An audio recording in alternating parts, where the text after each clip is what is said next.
Alright, Season 2 of The War Within has begun. And it's time to move on because 11.15 is now in sight. Hey, it's Soul, and this is Warcraft Weekly, where we learn to mostly get over it. You can help support the channel by liking this video, subscribing for more WoW coverage, and catching me where I'm live. I only want to briefly touch on Season 2 starting because it just started. Some of you are just jumping in this weekend, in fact. Raids and delves and keys, they're opened up. It's going to be another short wait until everyone can get access to the end of the Undermine story. So, just like those who were seething for the season to start during the preseason, and then they were sated, your wait will soon be over. But I do have a question for you folks now that we're about to wrap up this first week. Have delves gotten too easy? Now, I know this is a dangerous question to ask because it kind of reeks of elitism, I figure, and I don't mean it like that. It is great that with these changes and tank brand, players are having a much easier time progressing through, but it's also the first week, and some players have already defeated the hard mode version of the Underpin with the equivalent of Raid Finder gear and hardly any curios. Like, I went into this season confident I can do tier 11s during this first week, but I almost expected like a last second bit of tuning to make the higher level delves feel at least a little bit more threatening. Now, this is only my point of view as a tank who's had previous experience on the PTR, so my takes don't represent anyone but me, but I just want to hear from you. So we got to talk about the 11.15 announcement and how it's already up on the PTR. It's kind of a surprise, it's kind of not, with it being announced only a day after Season 2 began, and the PTR was just available a few days later, but after learning what it entails, now's kind of a good time as any to get folks excited for what's next. I gave some initial reactions on Wednesday, but now that I've sunk my teeth into it a little bit, here's what I really think. It's still really cool. The short of it is we're getting lots of opportunities to get not just cosmetics, but more ways to gear up that wouldn't necessarily fit if they were around at the start of the season. This is part of the more, modern WoW formula and the way it does seasonal content. The bread and butter is all about those main pillars with raids and dungeons and delves and PvP, the season-long experience. The 0.5s and 0.7s, those bring in other activities, but unlike some previous events, what's coming in 11.15 brings in some real meaty, these combat-based activities. It's only the first build, and some features are more far along than others. One's not even going to be testable for a few weeks. But let's take a look at what we can do and what we'll get while I leave some early impressions. Nightfall is a combat-based public scenario. It's a battle between the Urathi and the remnants of Queen Ansurek's forces, which sounds a bit more Warcrafty than, say, the theater troupe or shipping and handling, which, those feel like more of a minigame. Nightfall sells itself like an event where, the champions can just be champions. Unfortunately, like they say in the dev notes, the current state of Nightfall is pretty bare bones, but it still plays out like other public events. There's a timer and we're given objectives, aka targets, to take out, and in practice we're going to berserk the heck out of it. According to the handy-dandy event map, Nightfall happens every hour on the hour, and even when it's not up, there are daily quests to beat up bad guys across both Halifal and Azj-Kahet. The gameplay of the event itself is still pretty early. Public contributions for goodie bags, those are a thing, but they don't seem to count correctly. It just needs more cooking, really. But the expectation is to preferably come in at the top of the hour and then slam these objectives. Again, Nightfall lasts for 10 minutes or when all objectives are completed, so it can be a quick zerg. Doing these will award a piece of veteran gear by the end and will earn us rep for cosmetics and additional items which I don't think are working right. What I don't know quite yet is how to obtain these radiant emblems of service which score us Warbound champion gear. They're recolors of the sets we've seen at the start of War Within, and they look very cool. But we're not done there either. There are two sets, a Nightfall set and a Devout set that have these quirky behaviors. The Devout set includes pieces that, if you wear them, you're part of the Devout, and additional Devout pieces give bonuses to your main stat. The Nightfall set includes all sorts of powerful procs on their weapons, but no bonuses to the armor. But what's more, some of these procs don't work on players who are Devout. The system doesn't look quite complete yet, but there's this kind of synergy or anti-synergy involved depending on what version of the gear that you get. Like certain buffs won't work with friends who are wearing the opposite version set. Ultimately, the gear peaks at champion track, so the target audience isn't for those who want to take on like the highest keys, so while your choice of sets will have an effect, it feels like it's more for fun, and it's not going to make you want to go back and replace your old gear.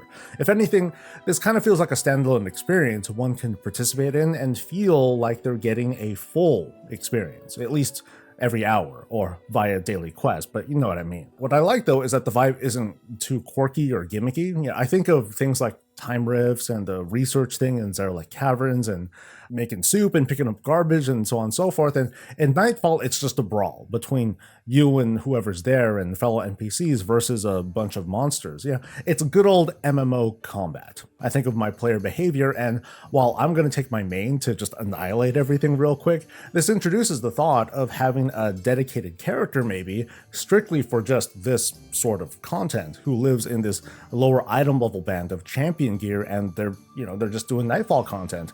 And I feel some confidence a player like that can have a perfectly good time. Dastardly Duos won't be testable until later, but it sounds like an interesting take on a boss rush. We can think of this as the Brawlers Guild, but with a group. What I find a bit interesting is how this feature will provide a score based on a number of stats, including kills and damage done. Less interesting is that this isn't a solo or follower dungeon kind of thing, but hey, to be fair, there's no mandate that everything's gotta be solo friendly. I'm not so keen on it being only a 6-week long event, but events like this in Blunderstorm, they likely suffer if there is permanent uptime, especially when it's not intended to keep pumping out new rewards every few months, and this is, more or less an experiment.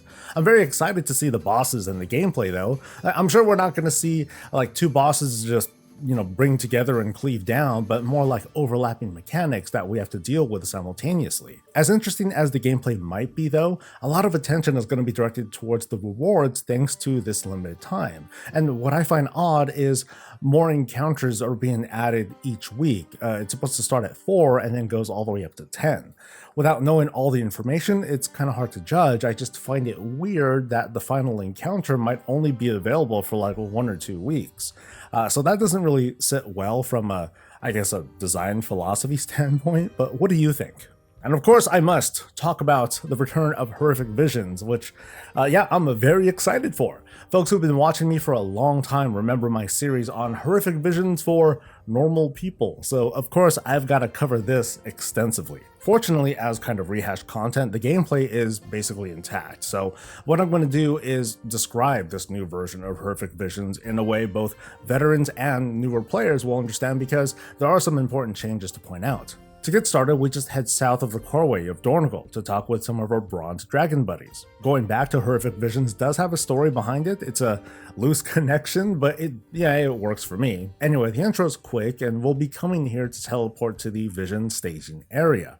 We're going to learn quickly that accessing Visions requires no key. Like Delves, we have unlimited tries and can basically hard farm it, but with some restrictions. This is going to mean a lot to veterans, and this translates to Horrific Visions. They're basically being delves with a sense of urgency. You can call them mythic plus delves even, whatever. There are 2 maps for Horrific Visions, Orgrimmar and Stormwind. Org is testable in this first build, and I presume the maps will rotate each week.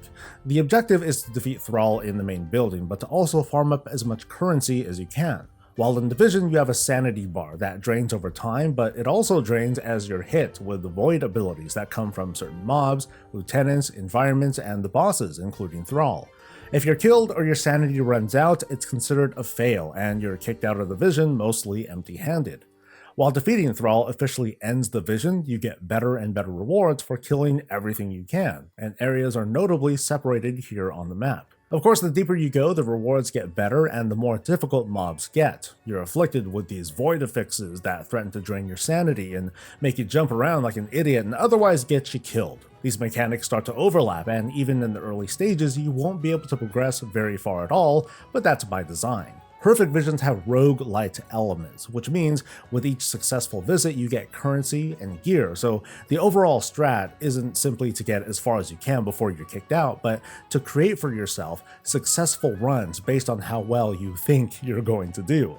The currency is spent on vendor purchases in the long run, but in the short term you can buy permanent upgrades to help you progress further into the vision by giving more sanity, reducing what's lost, and of course damage upgrades. Progressing down this tree is very straightforward, although it is a little bit time gated. I was only able to get these 4 talent points to help up my damage and my sanity, but anyone coming here later should be able to progress all the way down right away. Also important, progress down this tree is sort of shared across the warband. When I got onto an alt, the points weren't spent, but I was able to apply them to the same stopping point as my first character. There are also progressive rewards when playing the Vision. Inside are these tributes, which show you how much you've been killing and finding things, and they give perks like increased speed and restoring sanity after killing elites, that sort of thing. Without a dependence on keys, I'm actually having a hard time not wanting to play the heck out of this on the PTR because you bet on live, I'm going to be going nuts on this so I can take on the greater challenges. Meanwhile, folks with alts will have a great time jumping in already juiced up. Something else new added this time around is being able to bring an NPC partner with you into the Vision. They'll either tank, DPS, or heal to complement your playstyle. With my previous experience though, I found her to be more of a distraction than anything, so you can opt to go in alone, of course, and you can bring in party members too. Just keep in mind everyone has a sanity bar, and if someone goofs up, you only have limited saves. So what are the progression rewards? Like, where's the good stuff?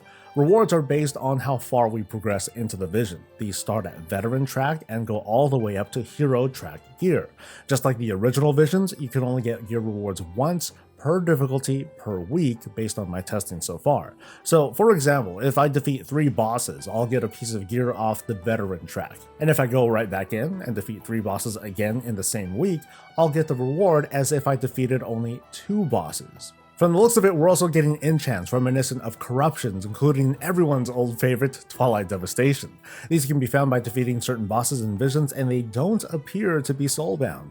Now this can be a cool thing to chase and something for enchanters to consider using their respecs for, although I haven't done any testing on these. Also outside, we can purchase weapons and cosmetics. Access to these is based on achievement requirements. For example, the hero weapons require completing a 5-mask vision, which is to basically clear the whole map with additional hard mode mechanics added. While the currency is warband tradable, these achievements are character-based. Your alt won't be able to immediately buy hero gear, but at least you get all the horrific vision perks and currencies. The cosmetics at least are easy to unlock. You just need to complete the achievement of purchasing all the upgrades from this horrific vision tree, and then you just grind for currency, and have at it because there are no keys. Of course, doing better in the visions means you get more currency per clear. For folks like me, there are apparently tougher difficulties after 5 masks. There's a mask of Nemesis, a mask of Vengeance, and a mask of Multitudes. The names are pretty literal, so I expect completing an 8-mask vision to be pretty insane, get it?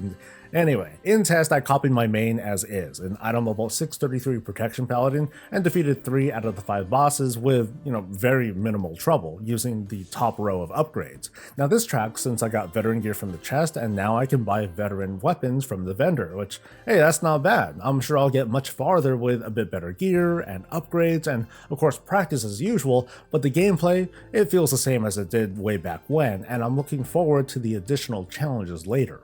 I have a feeling this will be an always-on feature, minus maybe some achievements, so people can just dive in and farm for cosmetics freely while slapping bad guys around. And just like Nightfall, if someone wanted to, they can make a standalone character and just do this with the expectation of getting a mostly full gameplay experience up to the heroic level. So it's something for solo and delve people to definitely check out. Like I said, with these changes, visions play like they're delves, with a bit of a sense of urgency inside the actual delve, but you can repeat them over and over. They're freely accessible, albeit with the time-gated upgrades, because otherwise this would almost delete delves. Instead, this is a nice complement, or maybe kind of a step up in difficulty. As a big fan of roguelites, I loved Visions, and I was pretty sad over how Torghast turned out by comparison. So now that Visions are back and all the jank is being mostly ironed out, I feel like I can just step in whenever I want to take on these new challenges. So there's a lot of information I only glossed over without even knowing what's in Dastardly Duos or even showing you the many new cosmetics coming in these game modes and the trading post. This patch feels pretty packed, and while it doesn't introduce a mega dungeon or a whole ass spec, I think Blizzard did a good job of positioning these activities to be something for low to mid-level progression players to have additional gearing paths while giving collectors something to chase for without making other players still feel forced to pivot here for their progression. Like, it's not even the intent to try to get people to lock back in mid-season, just have people who are already here have something more to enjoy. I really like the balance they're trying to strike here, and as the weeks go by, we'll do a more in-depth look at these features and look at what to look forward to. That's going to be the show, and I'd like to hear from you. How's the season been so far now that things are finally underway? Keys, delves, raids, like how's all that treating you, and is all the bluster and hype all it's cracked up to be? Leave your thoughts on this and the upcoming patch down in the comments below, and let's give a hearty thanks to everyone who's been joining us live on stream, been a value patron, and hey, let's not forget about you, viewer. You made it to the end, you fed the algorithm, and now if you could, please like the video, subscribe for more WoW coverage, catch me live, and I'll catch you later. Stay safe, stay healthy, and stay breezy.